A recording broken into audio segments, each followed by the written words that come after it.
여러분은 속물이라는 단어의 뜻을 알고 계시나요? 저 사람 정말 속물이야 와 같은 말을 가끔 하지 않습니까?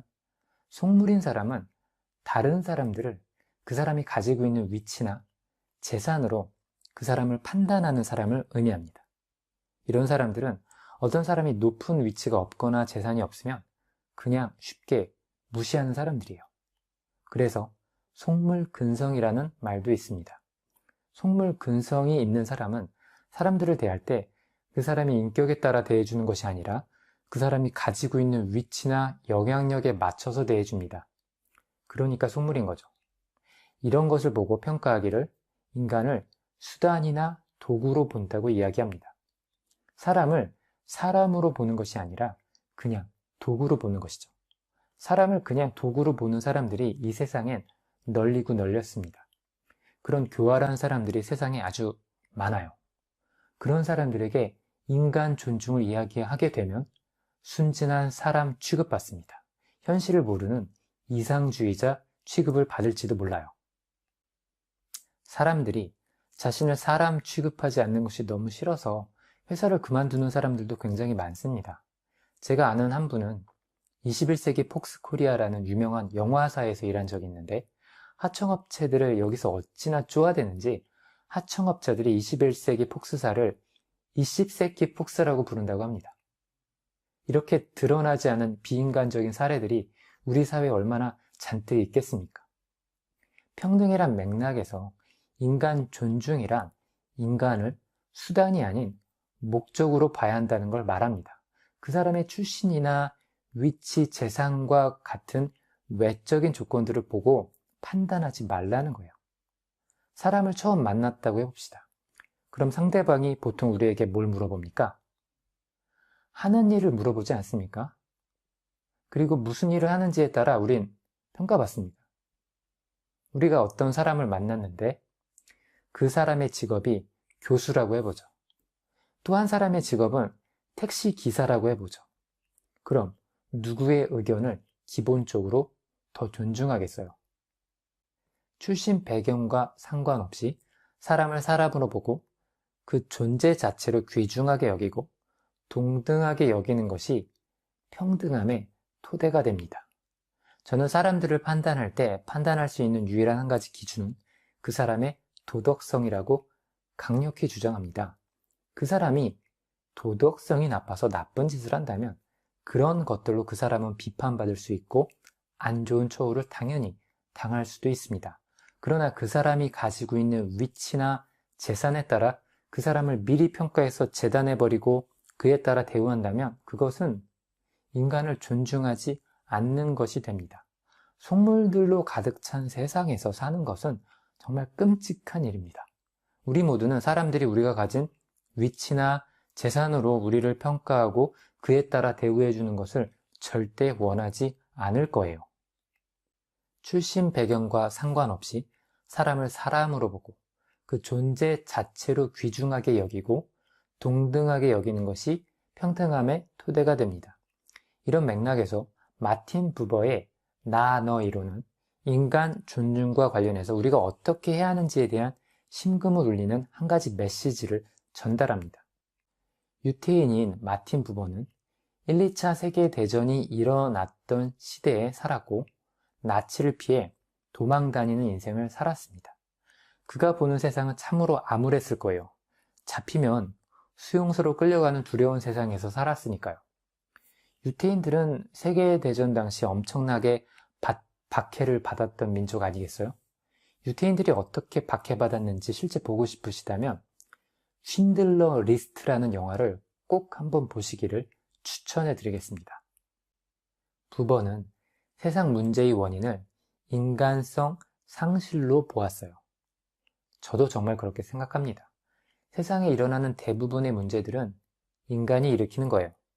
부버는 사람들이 상대방을 나와 너의 관계 맥락으로 보는 것이 아니라 나와 그것으로, 다시 말해 도구적으로 어떤 목적을 위해 이용하는 대상으로 바라보기 때문이라고 설명했습니다. 여러분이 지금 만나고 있는 사람들 중에 여러분을 너로 봐주는 사람이 얼마나 있습니까? 사람은 도구가 아니에요. 어떤 목적을 가지고 사람을 만난다는 건 얼마나 비참한 일입니까? 나를 도구로 바라보는 사람들과 얼마나 인간적인 관계를 갖고 나갈 수 있을까요? 사람을 사람으로 바라보지 않는데 날 도구로 이용하고 있다는 걸 내가 아는데 어떻게 그 사람과 친구가 될 수 있겠습니까? 불가능한 일입니다. 내가 너를 사랑하는가? 내가 너의 그것을 사랑하는가? 너의 그것 때문에 너를 사랑하는가? 아니에요. 너를 사랑하는 이유는 그냥 너가 있기 때문이에요. 너가 존재하기 때문이라는 거예요. 가족이 서로에게 이득이 되기 때문에 같이 살고 서로를 아끼는 게 아니고 그냥 가족이기 때문에 서로 사랑하는 것처럼 너는 나에게 그저 너일 뿐인 거죠. 사람이 사람을 사람으로 봐야 한다는 것이고요. 그 사람의 존재 자체만으로 좋아해주고 환영해주는 그런 사회가 되어야 한다는 것입니다. 나너 이론에 따르면 부모님이 자녀를 사랑하는 것은 자녀가 공부를 잘해서 혹은 말을 잘 들어서 사랑하는 것이 아니라 자녀이기 때문에 사랑하는 것이죠. 남편이 아내를 사랑하는 것은 아내가 아내니까 사랑하는 것이고 아내가 남편을 사랑하는 것은 남편이 남편이니까 사랑한다는 것이고 친구가 친구를 좋아하는 건 친구니까 좋아한다는 거예요. 그래서 인간을 존중하는 일엔 조건이 붙어 있지 않아야 된다는 점입니다. 9번은 나와 너가 될 수 있는 관계를 찾아야 한다고 말하면서 그런 관계 속에서 인간성이 회복될 수 있다고 주장하였습니다. 이것이 부버의 나, 너 이론의 기본적인 핵심 내용입니다. 저는 개인적으로 사회학 이론 중에서 이 나너 이론을 제일 좋아합니다. 세상 문제의 원인과 해결책을 사람의 인간성에서 찾았기 때문이에요. 인간성 회복에 평등을 실현할 수 있는 열쇠가 있는데 우리 학교에선 인간성 교육을 하고 있습니까? 인간성 교육을 간단히 인성교육이라고도 하고 혹은 도덕성 교육이라고도 합니다. 그런데 이런 교육을 안타깝게도 학교에서 안 하고 있어요. 그래서 아이의 인성에 대한 개발은 오롯이 가정에 맡겨지고 있는 겁니다. 학교에서 인성교육을 제대로 하지 않으니까 이 사회가 근본적으로 안 바뀌는 겁니다. 전 초등학교 교사분들과 이야기를 여러 번 나누어 본 적이 있어요. 이분들한테 요즘 학생들 어떤지에 대해 물어봤습니다. 그런데 요즘 학생들은 서로 협동을 안 한대요. 자신이 해야 되는 과제만 해놓고선 동료들은 안 도와주는 거예요. 학교에서 동료들끼리 서로 도와주는 경험을 하지 못한 아이들이 어른이 돼서 성인이 되면 그 사회가 좋은 사회가 되겠습니까? 우리나라에선 왜 학교에서 인성교육을 하지 않을까요? 제가 생각하기에 인성교육을 학교에서 제대로 하기만 하면 사회 체질이 근본적으로 개선이 돼서 많은 사회 문제들이 해결될 거라고 생각합니다.